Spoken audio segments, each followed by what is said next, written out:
This is Eric Mother with Mother.com. Let's take a look here at ABMD, and this is a monthly chart, March 6th. What I'm going to do is draw a single line which corresponds with the lows of 2009 as far as the RSI is concerned.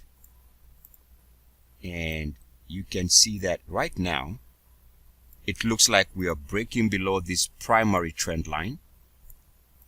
And after this fantastic run, I mean an amazing run, the fact that we are now cracking and breaking this long-term RSI trend line does suggest that right now the equation is shifting with a high probability that the next meaningful direction is going to be lower. For more about this primary trend line method, take a look. There should be a link in the description of the video. Eric Mother with Mother.com. As always, good luck, peace, and blessings. E-A-C-S. And so it is.